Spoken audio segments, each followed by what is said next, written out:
Alors, Dieu a déposé dans mon cœur une thématique que j'aimerais voir avec vous.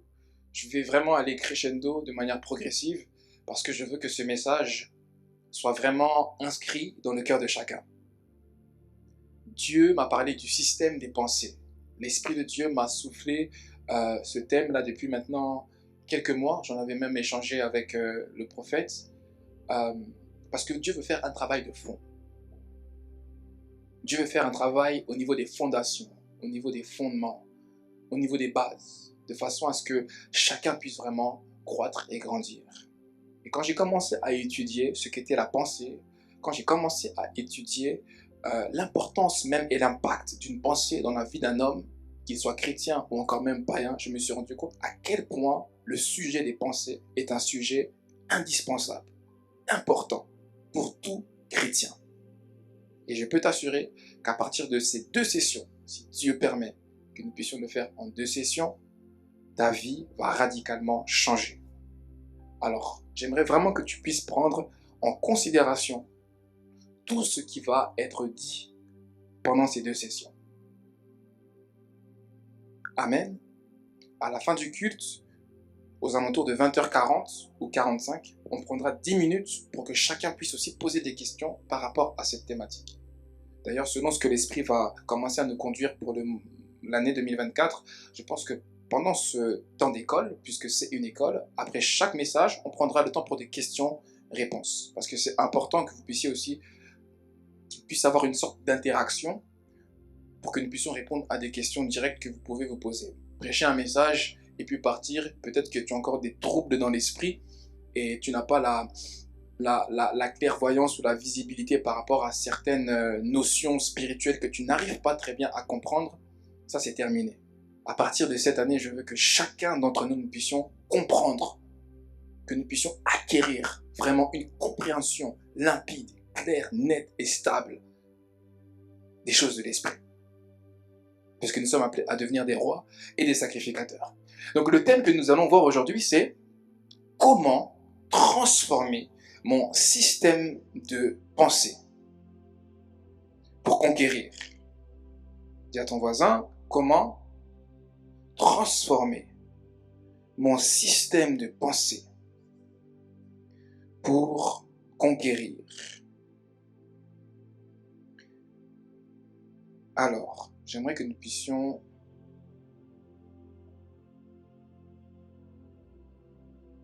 pour moi.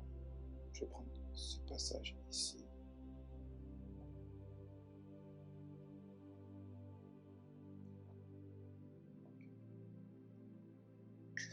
Comment transformer mon système de pensée afin de croître ou encore afin de conquérir?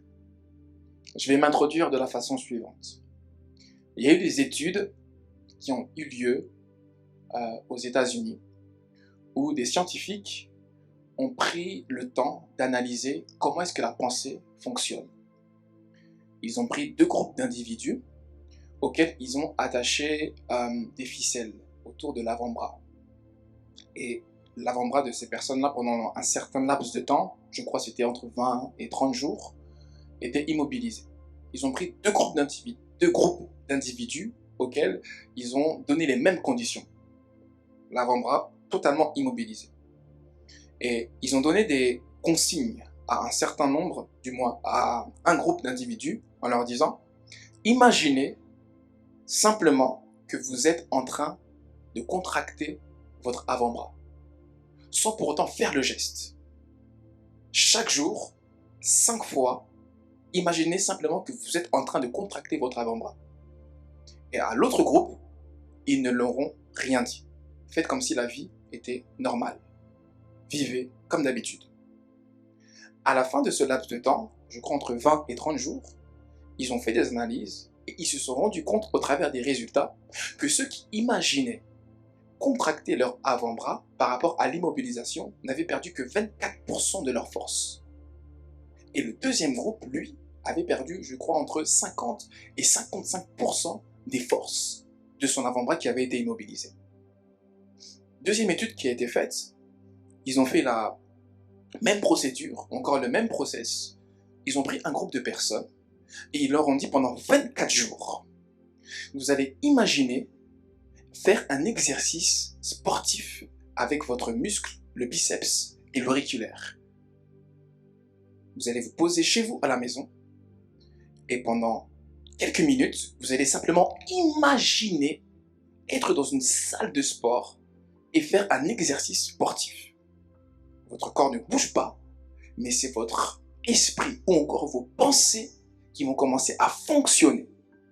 Après les 20 jours, lorsque les cobayes, c'est comme ça qu'on dit, sont allés auprès des scientifiques, ils ont fait des analyses et ils se sont rendus compte que le biceps avait augmenté de 13% en termes de force et l'auriculaire 14 ou 15%, alors qu'ils n'avaient fait aucun exercice sportif. Mais rien que par le pouvoir de la pensée, leur corps a commencé à être modifié. Et là, les scientifiques ont prouvé que la pensée avait une influence sur notre métabolisme, sur notre corps.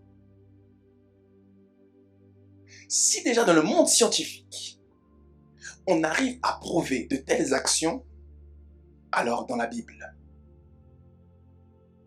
qu'est-ce que Dieu nous dit à propos de la pensée? Dis à ton voisin, qu'est-ce que Dieu nous dit à propos de la pensée? Le premier point qu'il faut comprendre en tant qu'enfant de Dieu, c'est que la pensée est le fondement de tout être humain. La pensée est le fondement de tout être humain. Prenons deux écritures ensemble, mes très chers amis. Nous allons prendre d'abord le psaume 11, verset 3 et le proverbe 23, verset 7.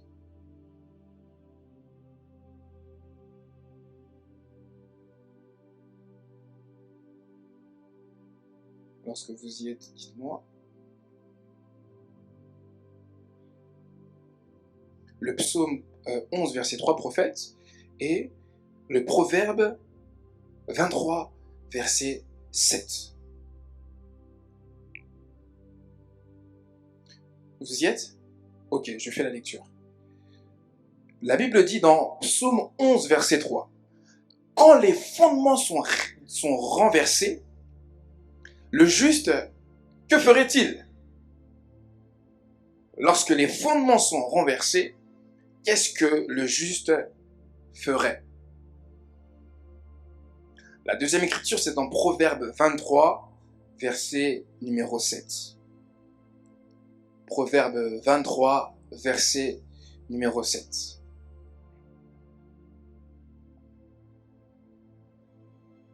Vous y êtes? Les lecteurs de la Bible.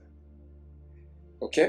Alors, Proverbe 23, verset numéro 7, la Bible déclare, « Car selon qu'il a pensé en son âme, tel il est. » Dans d'autres versions, il est écrit, « Tel un homme pense, tel il est. » Je répète, « Tel un homme pense, tel il est. »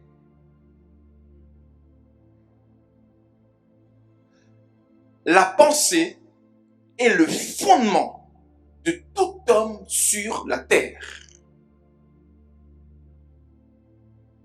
De la même manière que Genèse est le fondement de toute la révélation biblique, la pensée est également le fondement de toute destinée d'un homme sur la terre.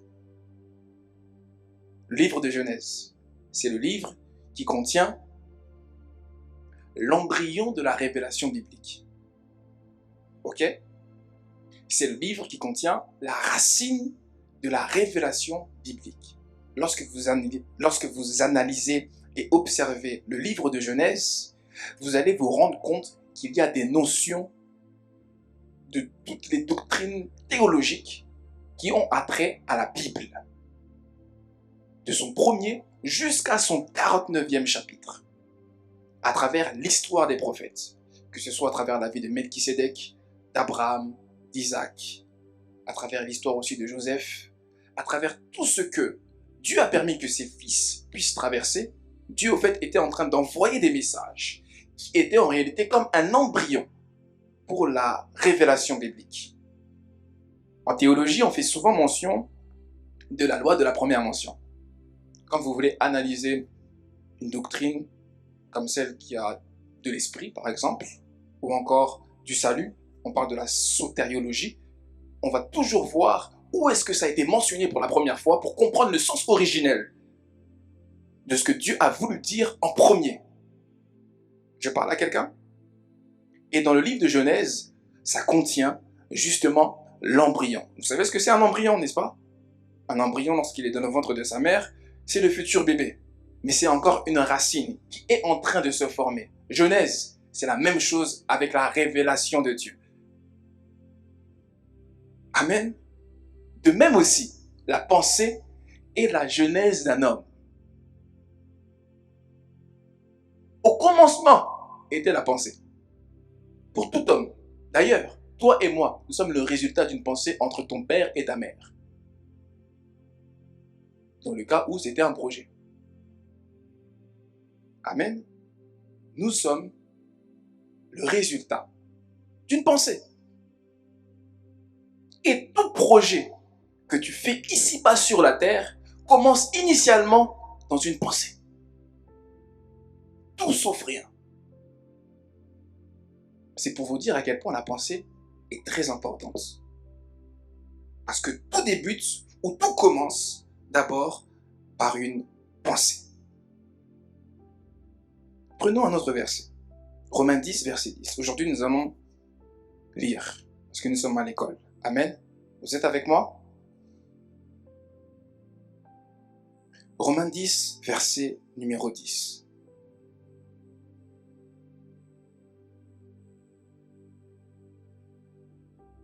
Vous y êtes?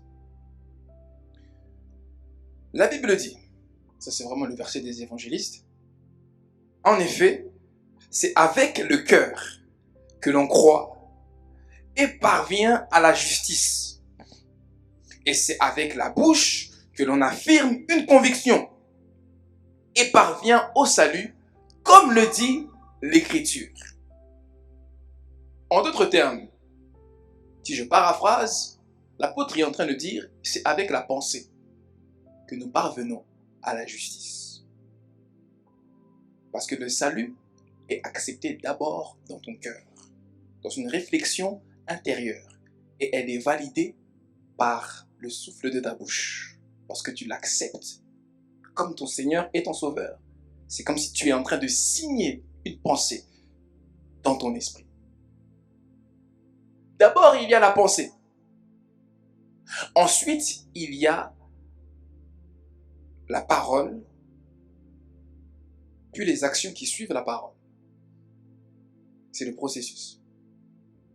Tout homme, avant de poser une action, pense déjà à cette action. Vous êtes d'accord avec moi? La Bible est en train de dire que l'homme méchant abandonne sa voie, que l'homme d'iniquité abandonne ses pensées, dans le livre d'Ésaïe, qu'il revienne à l'Éternel, car l'Éternel le pardonnera abondamment. Ésaïe fait un contexte, une comparaison claire. L'homme qui est méchant, qu'il abandonne sa voie. L'homme qui vit dans l'iniquité, qu'il n'abandonne pas ses actions, mais qu'il abandonne d'abord sa pensée. Parce que le péché commence d'abord par une pensée. C'est une pensée que tu vas mûrir, que tu vas cultiver, qui va prendre racine en toi, de façon à ce que tu puisses commencer à l'exprimer par des actions nettes et concrètes dans le monde visible. Mais ça commence toujours dans un arrière-plan invisible qu'on appelle le lieu secret, le lieu de la pensée. C'est pourquoi la maîtrise et le contrôle de tes pensées est indispensable en tant qu'homme spirituel. Tu dois apprendre à maîtriser tes pensées. Tu dois apprendre à contrôler tes pensées. Et tu peux les contrôler. Tu peux les maîtriser. Tu en as la capacité. Mais avant d'aller plus loin, j'aimerais définir avec vous, c'est quoi la pensée? Lorsqu'on parle d'une pensée, mais de quoi s'agit-il réellement? J'ai plusieurs définitions à vous partager. Première définition. On est ensemble? Comment? Première définition. La pensée, c'est une semence. Sachez et retenez, mes frères et mes sœurs, que la pensée est d'abord une semence. Une semence intérieure qui contient la manifestation de nos réalités extérieures. Je répète, la pensée est une semence intérieure.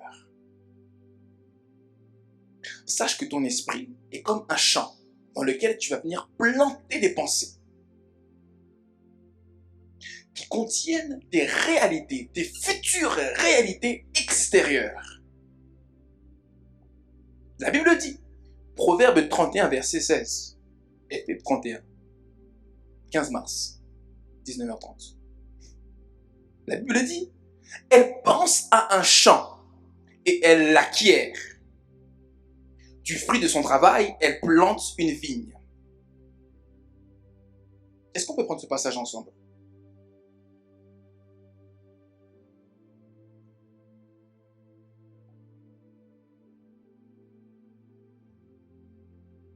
Nous sommes dans Ah, dommage, si l'évangéliste Rose, elle n'est pas là. Pas encore. Proverbe 31. Comme ça, c'est son proverbe. Bon. Alors, Proverbe 31. Verset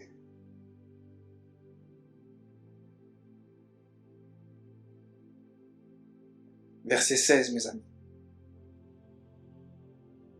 La Bible dit, elle pense à un champ et elle l'acquiert. Dans d'autres versions, il est écrit, elle pense à un champ, alors elle achète. Elle pense à un champ et elle l'acquiert. Ou encore dans la version français courant, il est écrit, après avoir bien réfléchi, elle achète un champ. Alléluia. Tout ce que tu désires extérieurement dépend d'abord par une intention intérieure,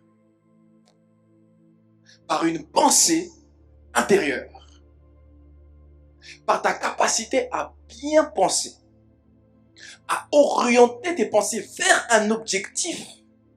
Tu te diriges pas après pas, de manière progressive, vers la réalisation de cet objectif. Parce que ça commence d'abord par un conditionnement intérieur. Celui de tes pensées, celui de ton mental.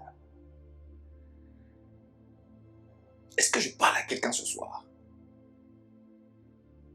On a souvent eu l'habitude de se victimiser.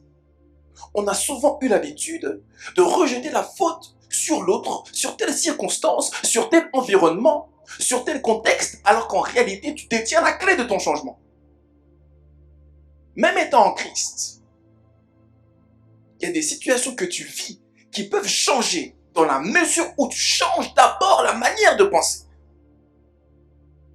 où tu changes ton esprit, où tu changes ta perception de ce que tu vois.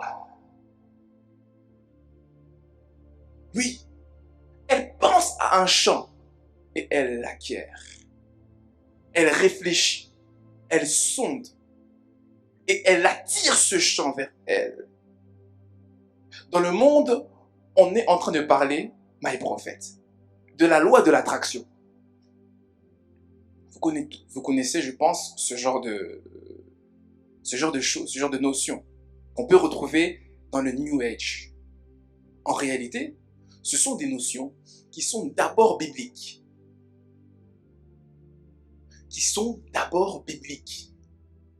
Parce que toute information est d'abord contenue dans ta pensée. Et elle peut se traduire dans le monde spirituel. Dans le monde de la lumière, comme dans le monde des ténèbres. Jésus est en train de dire, lorsque tu convoites une femme, bien que tu ne l'aies pas touché, bien que tu ne l'aies pas embrassé, bien qu'il ne se soit rien passé entre vous, tu as déjà commis l'adultère. Parce que dans ton cœur, tu as déjà imaginé la situation. Devant Dieu, tu es coupable. Devant Dieu, tu as déjà fauté. Où sont les actions? Il n'y en a pas. Mais parce que tu as pensé de manière mauvaise, parce que tu as convoité dans ton cœur, tu as déjà péché. Est-ce que je parle à quelqu'un? Comme pour nous dire que nos pensées sont la base de toutes nos actions.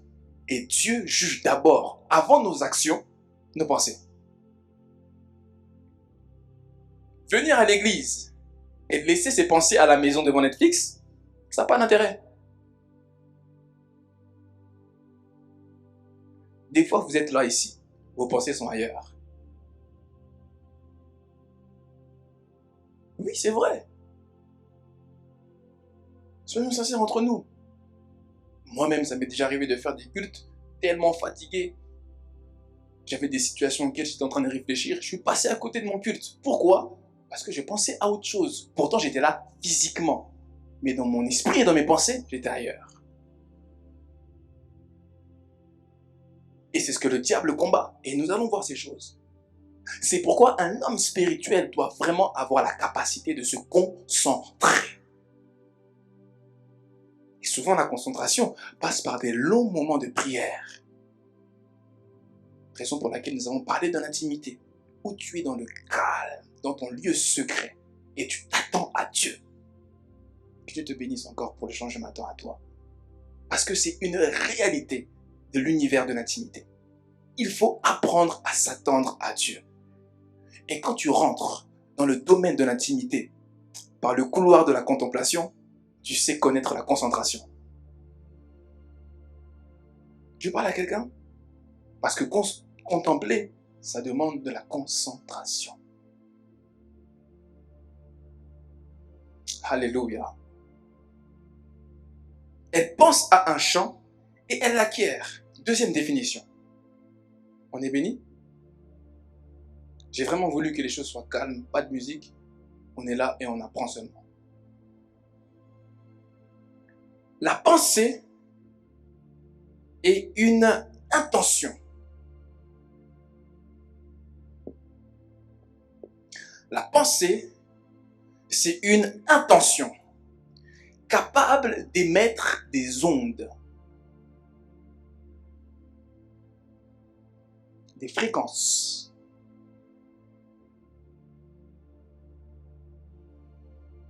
ou même des vibrations.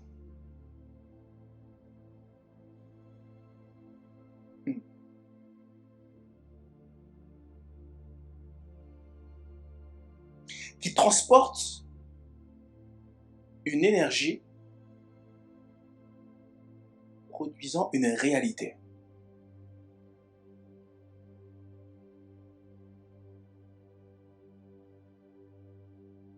Ce que je pense fabrique ma réalité.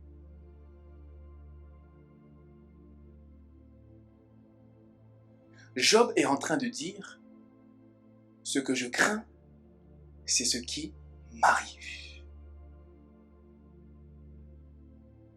À quoi est-ce que tu penses? Quel est l'objet de tes pensées?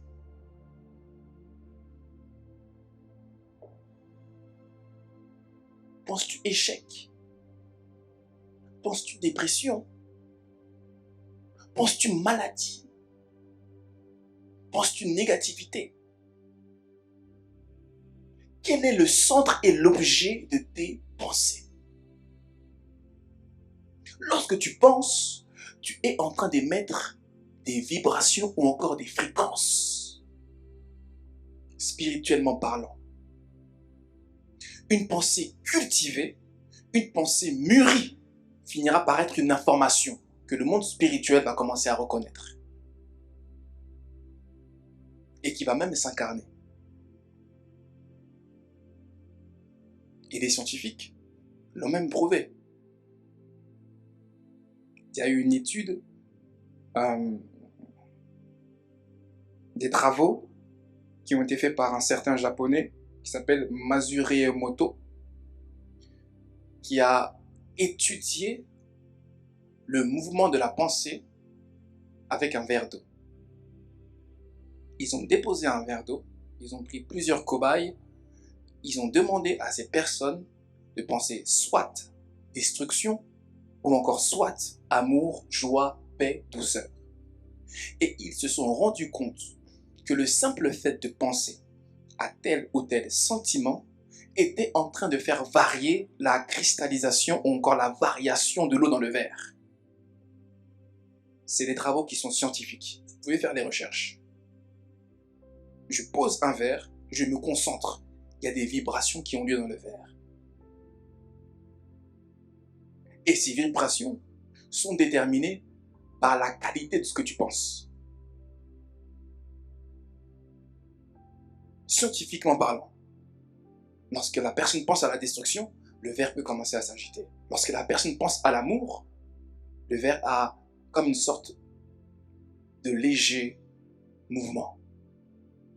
Parce que ce que je pense fabrique en réalité ma réalité. Et nous allons prendre 2 versets.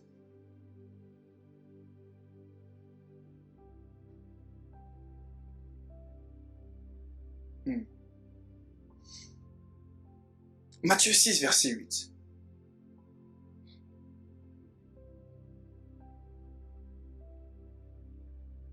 Verset numéro 8. Qu'est-ce que la Bible déclare?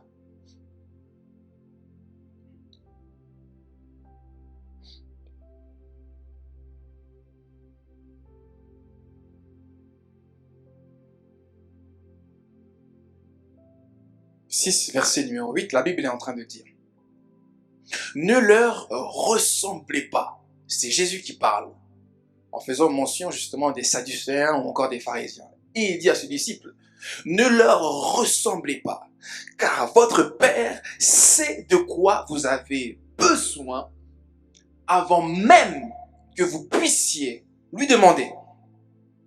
Votre Père sait ce qu'il y a dans vos pensées, avant même que vous puissiez lui demander, avant même que vous puissiez ouvrir la bouche.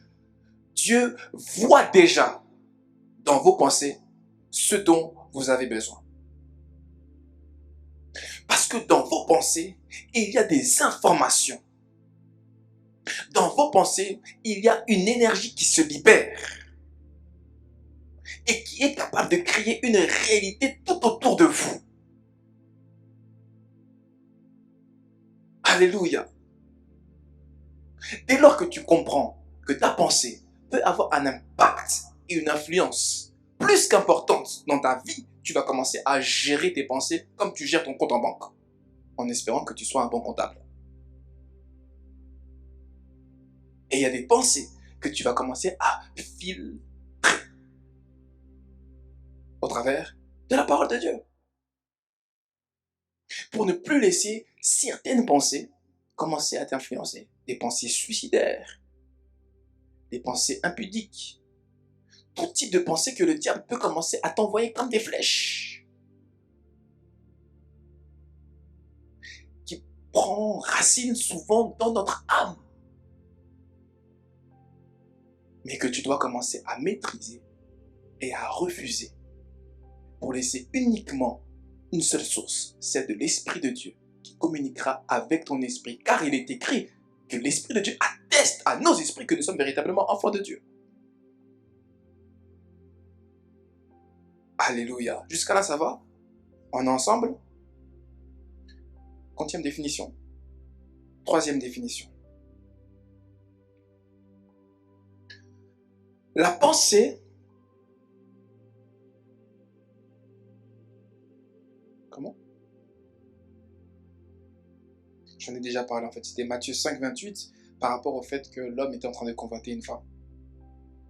Merci mon prophète.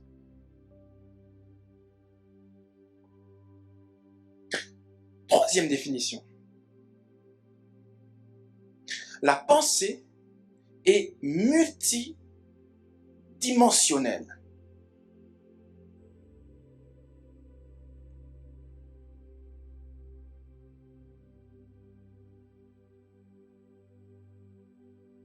C'est-à-dire, elle contient plusieurs niveaux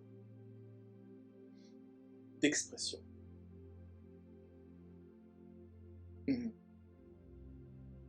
Premièrement, la pensée est d'ordre individuel. Chaque homme, tel qu'il est ici, pense. Vous avez tous vos opinions, tous vos avis. Chacun ici a des avis différents sur moi. On peut commencer à les citer. L'un va dire une chose, l'autre va dire autre chose. Chacun a ses pensées. Et on est libre de penser. D'ailleurs, on est dans un pays avec des droits de l'homme qui nous permettent de pouvoir exprimer librement nos pensées et nos opinions. Et puis, si tu vas en Afrique, c'est différent. Tu peux me croire. Ici, il y a des journaux qui se permettent des choses. Tout ça pour dire que vous êtes libre de penser. Au premier niveau, la pensée est d'ordre individuel. Le deuxième niveau, c'est que la pensée peut s'incarner aussi en un homme. La Bible dit, Jean 1, verset numéro 16, la parole s'est faite chair. La pensée de Dieu s'est faite chair. Il y a des hommes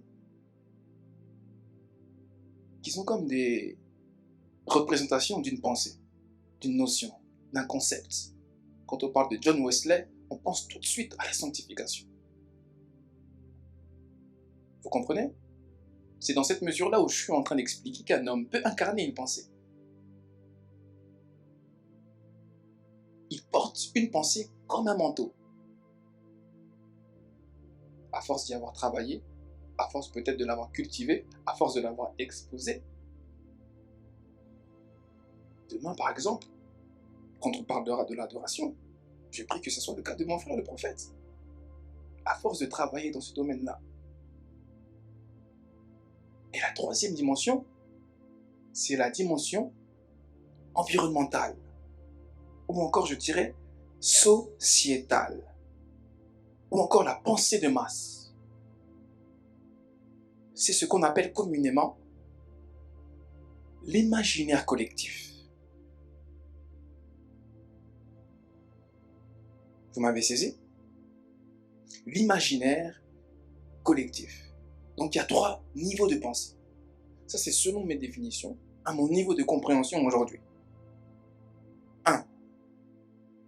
La pensée individuelle, qu'on peut aussi appeler opinion. 2. Vous avez la pensée incarnée par un homme, la parole s'est faite chair. En d'autres termes, la pensée de Dieu, l'intention de Dieu, l'expression de Dieu s'est faite chair au travers d'un homme qu'on appelle Jésus-Christ. Et le 3e niveau, c'est la pensée environnementale, la pensée globale, la pensée partagée dans une communauté, très souvent appelée idéologie. Une idéologie véhiculée, articulée, partagée dans une communauté ou encore dans une nation.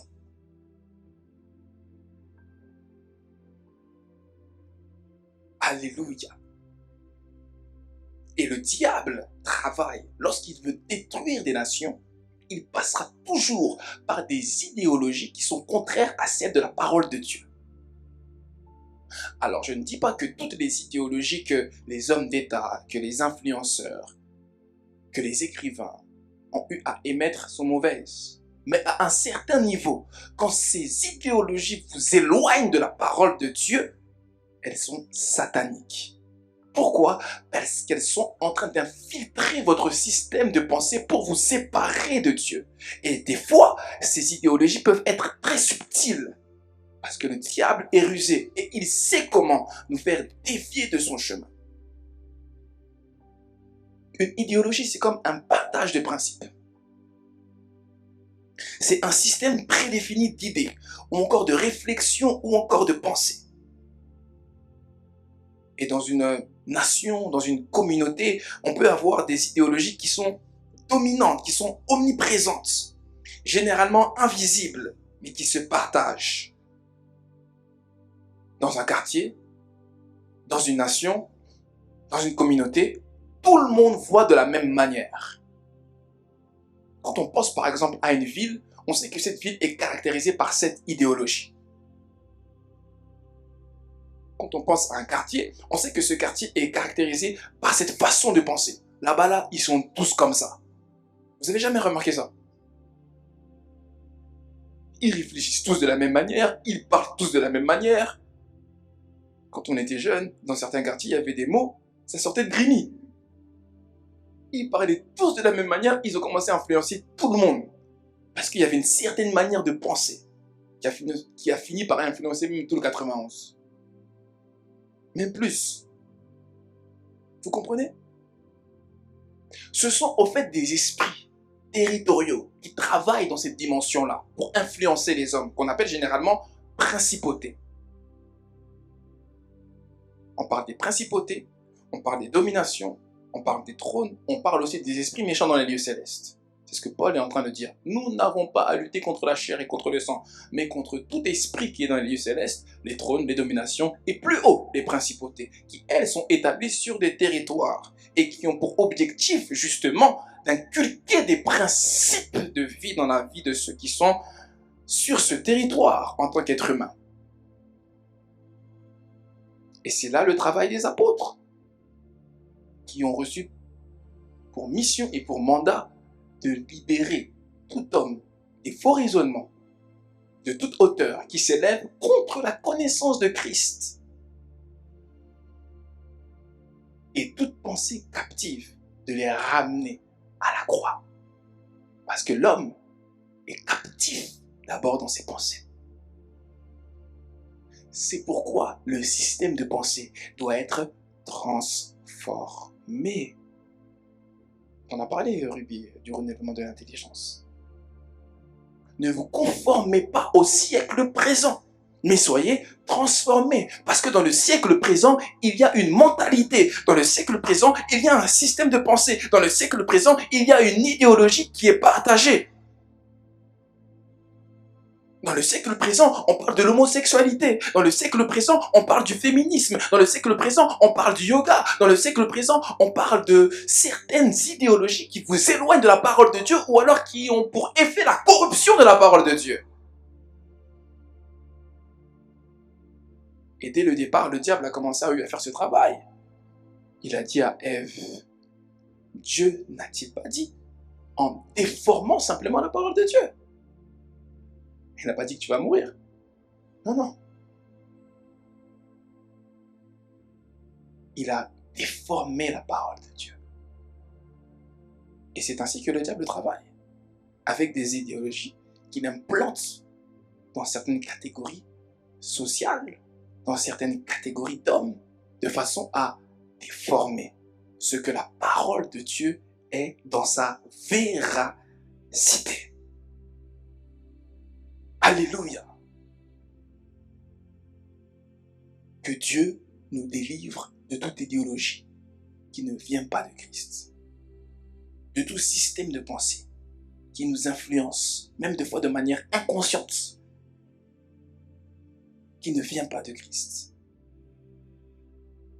Comme le panafricanisme à un certain niveau qui vous ramène dans des idoles que nos ancêtres ont commencé à adorer. À un certain niveau. C'est pas mauvais. C'est back to the root, c'est ça? Retour aux racines. C'est pas mauvais.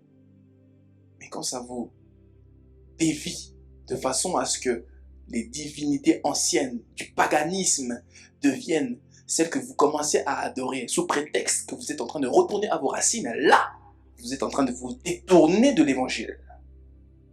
Et ça commence par une idéologie toute simple que le diable est en train de parmi toute une génération, parce qu'il est le Dieu de ce siècle qui a pour objectif d'aveugler l'intelligence. Et nous marchons comme des aveugles. On se suit les uns les autres comme des moutons, en partageant ça et là, alors que le plan du diable, c'est celui-ci. Alléluia. Que Dieu nous délivre de ça. C'est pourquoi, mes frères et mes sœurs, le premier champ de bataille, ce sont les pensées. C'est là où le diable est en train de vouloir s'infiltrer. Parce que c'est là que se trouve le fondement de notre être. Prenons ensemble, et ensuite je vais m'arrêter ici, Genèse 6, verset 5.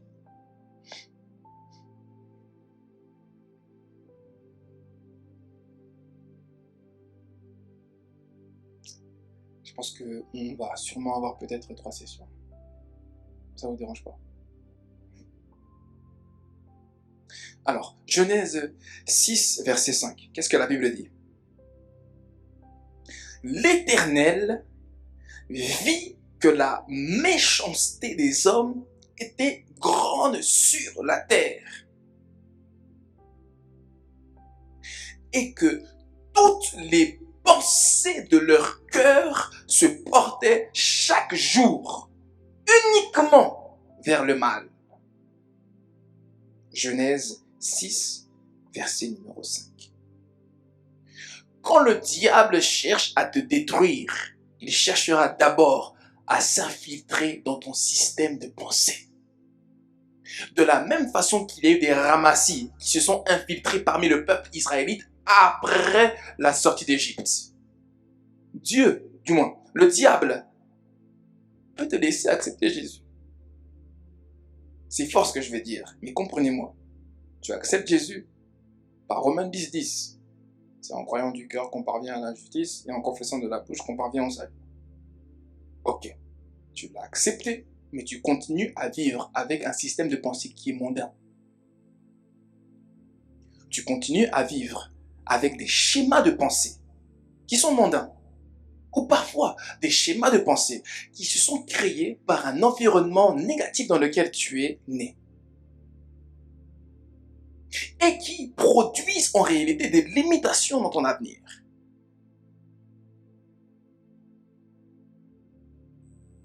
Des schémas de pensée que vous avez dans votre esprit, avec lesquels vous avez grandi depuis tout petit, et qui vous empêchent de progresser, d'aller de l'avant et de grandir.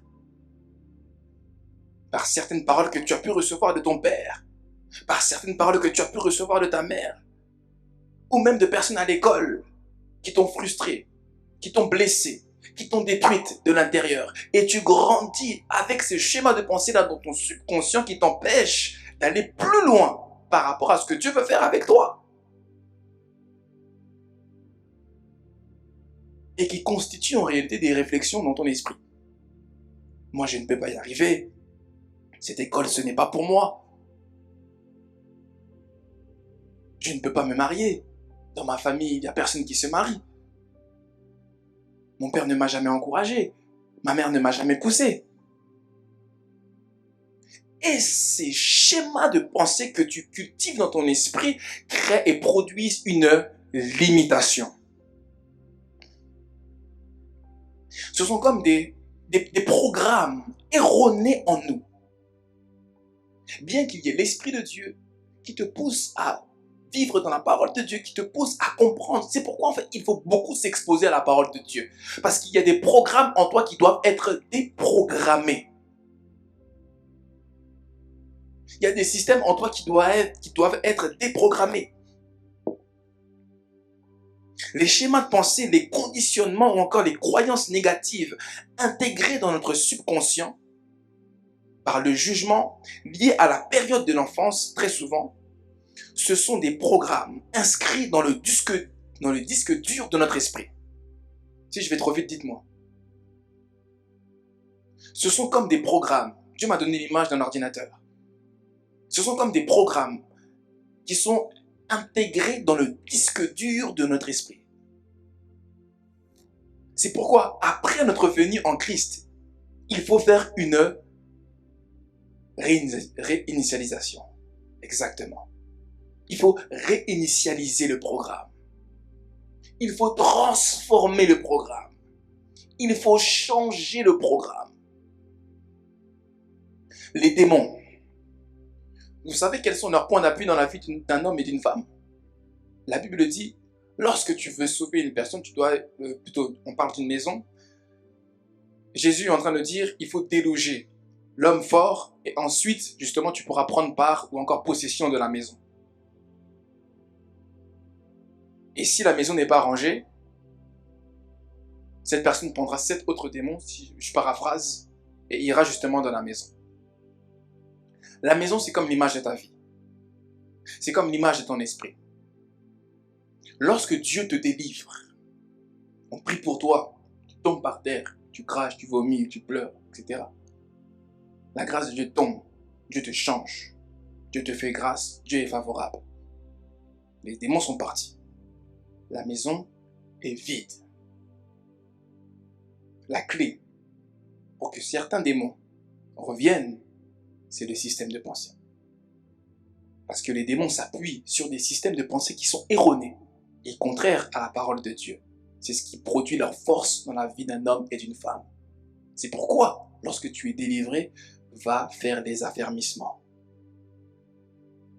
Va conditionner ton esprit, formater ton esprit, programmer ton esprit, restaurer ton esprit par rapport à ce que la parole de Dieu dit de toi, pour que tu puisses connaître ton identité. Parce que si tu vis encore avec les mêmes conditionnements et les mêmes schémas de pensée, ces esprits reviendront impurs de façon à détruire encore plus ta vie, parce qu'ils ont une porte d'accès, ton système de pensée. Elle pense à un champ et elle l'acquiert. Si tu continues à penser aux mêmes situations néfastes et négatives dans lesquelles tu étais dans le passé, finalement tu vivras des choses qui sont cycliques et répétitives. C'est là où on parle des choses qui se répètent. Alléluia. Est-ce que je parle à quelqu'un ce soir? Je vais m'arrêter ici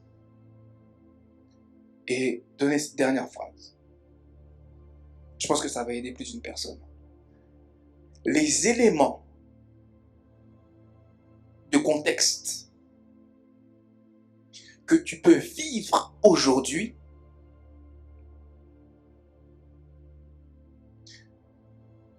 te rappelant des faits négatifs du passé produisent la limitation de demain. Je vais répéter. Les éléments de contexte, les éléments de vie que tu peux avoir dans ton environnement qui te rappellent des faits négatifs du passé produisent la limitation de demain. Produisent la limitation de demain. Exemple, tu as été avec un frère ou avec une sœur et les choses se sont vraiment mal passées. Cette personne a laissé des blessures, cette personne a laissé des traces dans ton esprit et a créé un schéma de pensée par rapport aux frères ou encore par rapport aux sœurs. Et dès lors que Dieu est en train d'envoyer ton Adam ou encore ta Ève, puisque tu as été marqué dans ton être intérieur à cause de ce qui s'est produit, ces éléments de contexte qui semblent être similaires par rapport à ce que tu as vécu te pousseront à être limité dans ta nouvelle démarche. J'arrive à me faire comprendre. C'est pourquoi des fois il faut faire table rase, sans forcément dénigrer ou mépriser son passé. Il n'est pas question d'oublier ce que tu as été, parce que Dieu aussi est passé par cela pour te former. Tu dois prendre les bonnes choses, te servir des bons éléments pour continuer à avancer. Parce que si tu continues à vivre dans ton passé, finalement tu ne finiras que par répéter les choses passées. Alors que la Bible est en train de dire toutes choses anciennes sont passées. Voici, toutes choses sont devenues nouvelles parce que vous êtes des nouvelles créatures. Est-ce que toi tu te considères comme une nouvelle créature?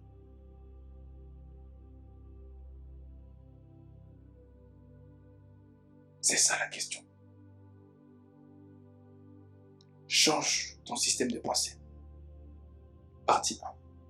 Que Dieu vous bénisse.